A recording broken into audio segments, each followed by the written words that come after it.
So here's the thing, right? So it's not just the bets.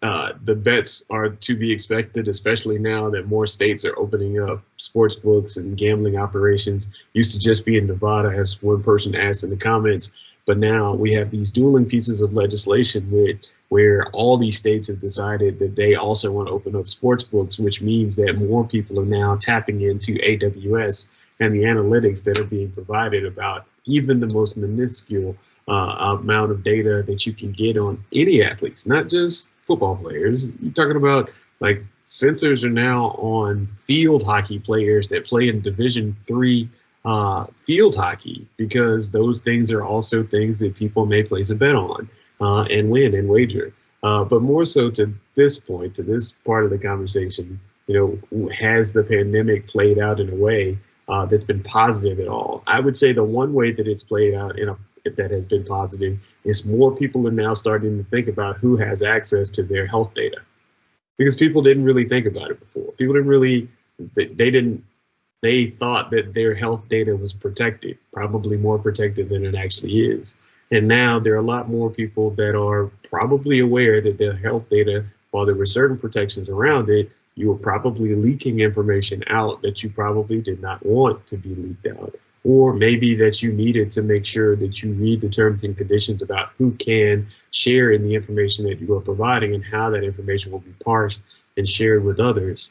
And then also there are all these conversations about the things that Jonathan mentioned, that now sharing information may have consequences that you had not projected before for sharing information. For years, people would talk casually about how they got the flu vaccine, whether or not they got the flu vaccine. There were people who were adamantly against getting the flu vaccine, but it was part of a conversation around like how I'm interacting with this world that is around me, that my employer got a flu vaccine set up at the office and I went and got that flu vaccine. Now my employer has my vaccine information. I didn't think about, I'm getting the flu vaccine that's provided by my employer and they're making me sign a consent form saying that they're going to pay for it. But now I'm giving that information to my employer, and now my employer is giving that information to some third party, probably some company, to share and show that they have a certain number of employees that have gotten the flu vaccine so they can get a break on their insurance. Most people hadn't thought about data and information in that way before. And now a lot more people are starting to think through data and information sharing in that way. Now, that is a slight positive. Now, we've seen the very negative implication of all of that. Now more people don't believe anything, right? Like they think everything is some big play on trying to get their data and trying to get information about them and trying to tear down whatever limited security that they have around themselves as it relates to their data.